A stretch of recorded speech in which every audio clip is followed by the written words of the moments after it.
সুপ্রিয় শিক্ষার্থীবৃন্দ, কি অবস্থা তোমাদের সবার? আজকে আমরা সেন্টেন্স কানেক্টরস প্র্যাকটিস করব। তো এই প্র্যাকটিসটা করার জন্য আজকে যে প্রশ্নটা আমি বেছে নিয়েছি দেখো, সেটা হচ্ছে ঢাকা বোর্ড ২০২৫ সালের প্রশ্ন। অর্থাৎ এই প্রশ্নটা কিন্তু ঢাকা বোর্ডে ২০২৫ সালে এসেছিল। আজকে আমরা তাহলে এই প্রশ্নটা একদম শুরু থেকে শেষ পর্যন্ত বুঝে বুঝে প্রতিটা লাইন সলভ করব। তোমাদের মধ্যে অনেকেই রয়েছে যারা সেন্টেন্স কানেক্টরসে প্রবলেম ফেস করো, তাদের জন্য কিন্তু ভিডিওটা স্পেশাল হবে। তার কারণ তোমরা যদি আমার যে ভিডিওগুলো রয়েছে এগুলো দেখো, তাহলে বুঝতে পারবে যে কিভাবে নিজের চিন্তা শক্তিকে কাজে লাগানোর মাধ্যমে আমরা সঠিক অ্যান্সারটা খুঁজে বের করতে পারি। তার কারণ হচ্ছে আমাদেরকে যখন ইংলিশ শেখানো হয় তখন অনেক কঠিনভাবে শেখানো হয়, যে কারণে কিন্তু আমরা মনে করি যে অনেক ট্যালেন্ট ছাড়া আমরা অ্যান্সার করতে পারবো না। কিন্তু আমি মনে করি যে তোমার যেই ট্যালেন্ট রয়েছে সেটাকেই যদি তুমি যথাযথভাবে কাজে লাগাও এবং তুমি যদি চিন্তা করতে পারো সঠিকভাবে, তাহলে কিন্তু তুমি অ্যান্সার করতে পারবে। তো চলো আর দেরি না করে মেইন ক্লাসটি শুরু করা যাক। লক্ষ্য করো এখানে কি বলেছে। এখানে বলেছে এ থিং অফ বিউটি। বিউটি মানে কিন্তু আমরা জানি সৌন্দর্য। তাহলে এ থিং অফ বিউটি বা সৌন্দর্য বলতে কি বোঝাচ্ছে দেখো, is a joy for ever. For ever মানে কিন্তু সবসময়ের জন্য। তার মানে কি, সুন্দর জিনিস সবসময়ের জন্য কি আনন্দের, ঠিক আছে? এরকম একটা মিনিং কিন্তু এখানে বোঝানো হয়েছে। তারপরে দেখো কি বলেছে, blanks a flower is a symbol of beauty and purity. তাহলে তুমি দেখো এ ফ্লাওয়ার মানে হচ্ছে একটি ফুল, ইজ এ সিম্বল। সিম্বল মানে কিন্তু প্রতীক। কিসের প্রতীক? বিউটি বা সৌন্দর্যের প্রতীক এবং পিউরিটি বা বিশুদ্ধতার প্রতীক। তাহলে তুমি একটা জিনিস চিন্তা করো, এই লাইনটার সাথে এই লাইনটাকে আমরা কিভাবে কানেক্ট করতে পারি। আগের লাইনে বলা হয়েছে কি, যে a thing of beauty is a joy for ever. তার মানে কি, একটা সুন্দর জিনিস সবসময়ের জন্যই কি আনন্দের। তাহলে তুমি যদি চিন্তা করো যে একইভাবে একটি ফুল সৌন্দর্য এবং বিশুদ্ধতার সিম্বল বা প্রতীক, তাহলেই কিন্তু হয়ে যাচ্ছে। তো এখন তোমাকে বুঝতে হবে বা খুঁজতে হবে যে এই যে আমি বললাম একইভাবে বা অনুরূপভাবে, এটার ইংরেজি কি হতে পারে। এটার ইংরেজি হচ্ছে লাইকওয়াইজ। দেখো, আমি যখন তোমাদেরকে কানেক্টরস পড়াবো তখন যদি তোমরা আমার সাথে সাথে একটু মন দিয়ে লক্ষ্য করো যে কি কি কানেক্টরস আমি ব্যবহার করছি, তাহলে আমার মনে হয় যে তোমরা অনেক এগিয়ে যাবে। তার কারণ হচ্ছে একই ধরনের কানেক্টরস কিন্তু ঘুরে ফিরে সব জায়গাতে আসে। তো দেখো, অনুরূপভাবে বা একইভাবে এটার ইংরেজি হচ্ছে লাইকওয়াইজ।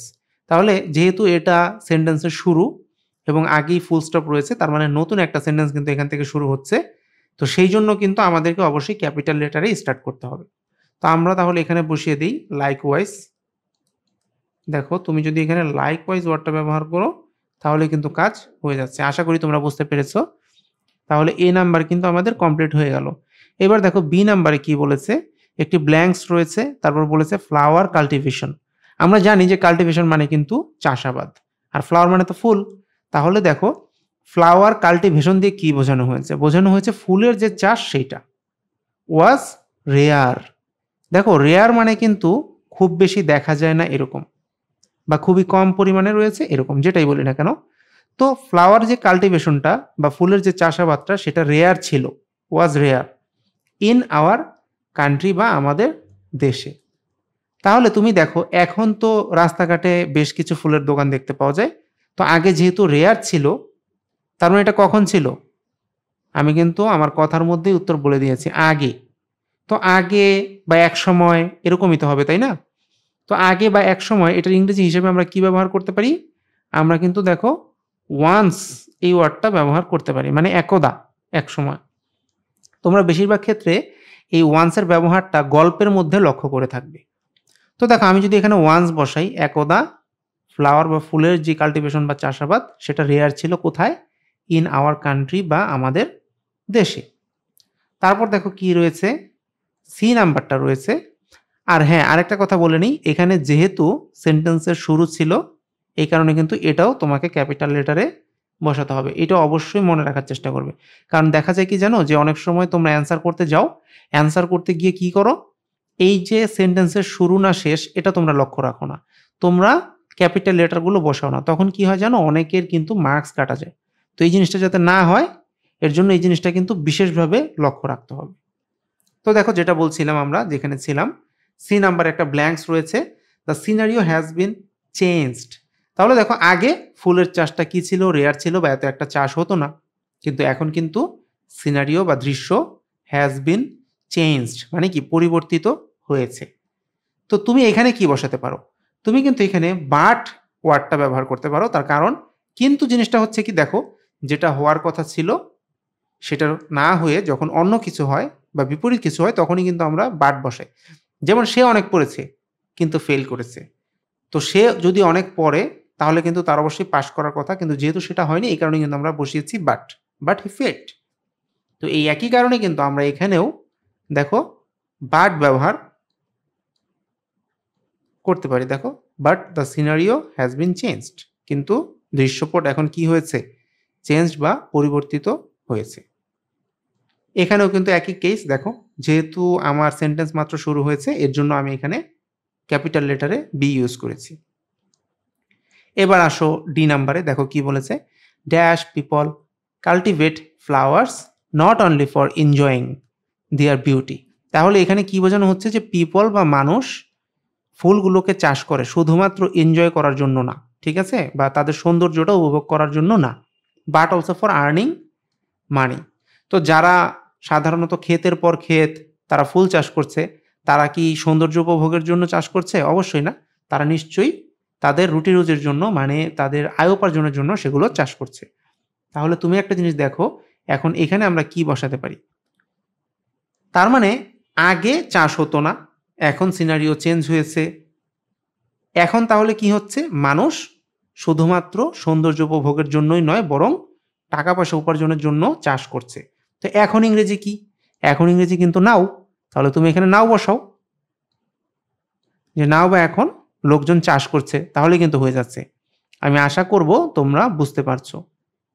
ই নাম্বারে দেখো কি বলেছে, বলেছে dash in big সিটিজ and towns. তার মানে বিগ সিটি বা বড় শহরে অ্যান্ড টাউন বা শহরগুলোতে কি হয়েছে দেখো, ফ্লাওয়ার শপস হ্যাভ ফ্লোরিশড। তার মানে ফুলের যে দোকানগুলো সেগুলো ফ্লোরিশ করেছে বা বেড়েছে। And different types of flowers মানে বিভিন্ন ধরনের ফুল আর সোল্ড দেয়ার, সেখানে বিক্রি হয়। তাহলে দেখো এখানে আমরা কি ব্যবহার করতে পারি? তুমি দেখো, এই যে আমরা একটু আগেই বললাম যে আগে ফুলের চাষটা রেয়ার ছিল, এখন অনেক চাষ হচ্ছে, সিনারিও পরিবর্তন হয়েছে। তার মানে কি সাম্প্রতিক সময়ে কি হচ্ছে? এই যে ফুলের যেই দোকানগুলো সেগুলোর সংখ্যা বেড়েছে। তো এখন তোমাকে চিন্তা করতে হবে সম্প্রতি বা সাম্প্রতিক সময়ের ইংরেজিটা কি? সেটার ইংরেজি কিন্তু আমরা জানি রিসেন্টলি। তাহলে আমরা কিন্তু এখানে রিসেন্টলি এই ওয়ার্ডটা অবশ্যই ব্যবহার করতে পারি। তো এই কানেক্টরসটা বসিয়ে দিলেই কিন্তু মোটামুটি আমাদের কাজ হয়ে যাচ্ছে। তো এখানে যে রিসেন্টলি হবে এটার কিন্তু আরও একটা ইন্ডিকেটর রয়েছে, এটা আমি তোমাদেরকে শিখিয়ে দিচ্ছি। রিসেন্টলি হচ্ছে এমন একটা ওয়ার্ড যেটা যেখানে থাকবে সেখানে কিন্তু আমাদেরকে প্রেজেন্ট পারফেক্ট টেন্স ব্যবহার করতে হয়। তো দেখো এই যে হ্যাভ ফ্লোরিশড, এটা কিন্তু প্রেজেন্ট পারফেক্ট টেন্সে রয়েছে। তো এই যে প্রেজেন্ট পারফেক্ট টেন্সে যেটা রয়েছে এই কারণেই কিন্তু আমরা কি করলাম, এখানে রিসেন্টলি ব্যবহার করলাম। আশা করি তোমরা বুঝতে পেরেছো। তারপর দেখো কি বলেছে এফ নাম্বারে, যে dash the demand of flowers. ঠিক আছে, মানে ডিমান্ড বা চাহিদা কিসের? ফ্লাওয়ার বা ফুলের।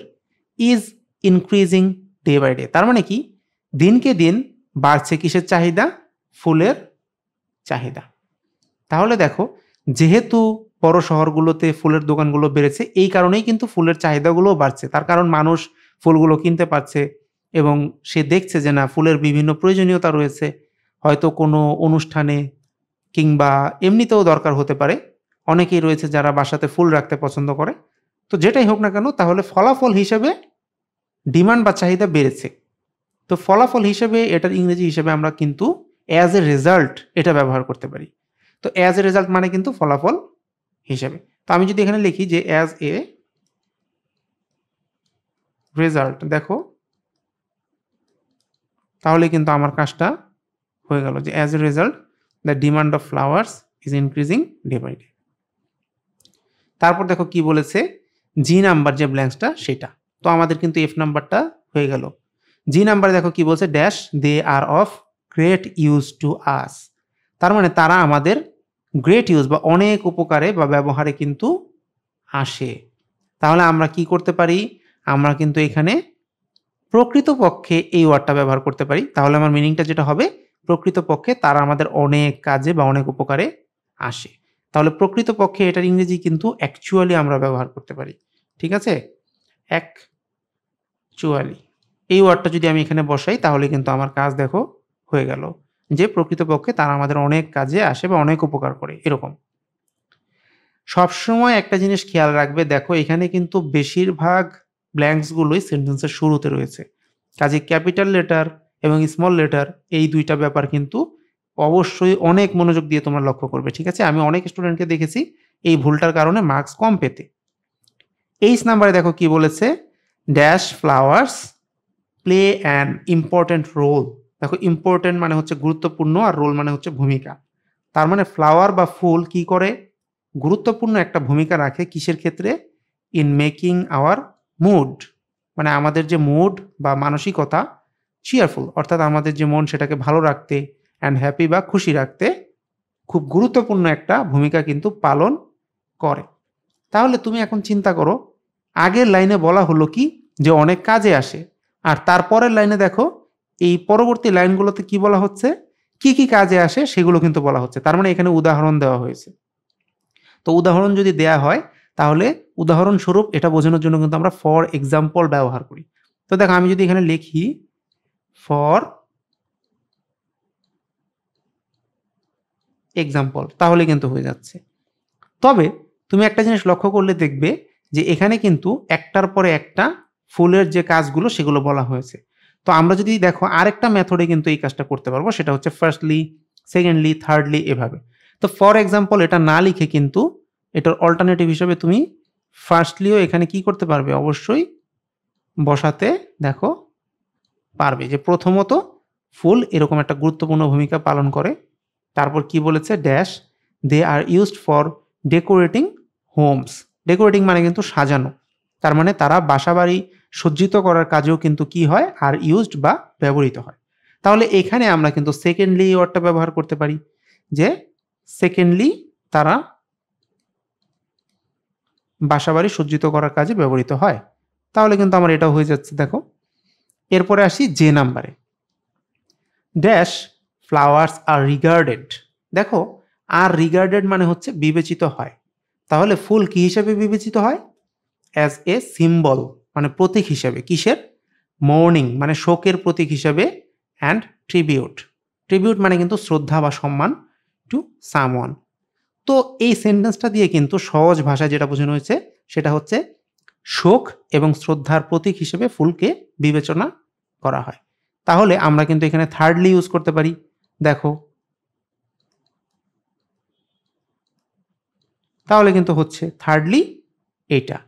তারপরে এবার আসো কে নাম্বারে, যে এখানে কি বলছে? Dash in many popular and social event. তার মানে জনপ্রিয় এবং সামাজিক যে ইভেন্ট বা অনুষ্ঠানগুলো হয়, ফ্লাওয়ার্স আর নিডেড, সেখানে কি হয়? ফুলের প্রয়োজন হয় ফর স্টেজ। তার মানে স্টেজ করার জন্য বা মঞ্চ করার জন্য, অর স্পট ডেকোরেশন, মানে ডেকোরেশন করার জন্য অথবা স্টেজ সাজানোর জন্য সেখানে ফুলের ব্যবহার হয়। তাহলে তুমি এখানে ফোর্থলি দাও।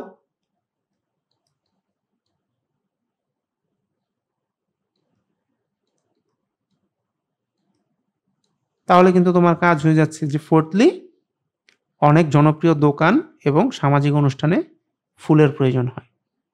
এরপর দেখো রয়েছে এল। এখানে বলেছে dash we express our love and affection towards anyone with flowers. তো তুমি দেখো এখানে আমরা যে কাজটা করতে পারি, আমরা কিন্তু ফোর্থলি পর্যন্ত বসিয়ে দিয়েছি। তো এরপরে সাধারণত আর না বসানোই ভালো। তো ফিফথলি বা সিক্সথলি এগুলো না বসিয়ে আমরা কিন্তু কি করতে পারি?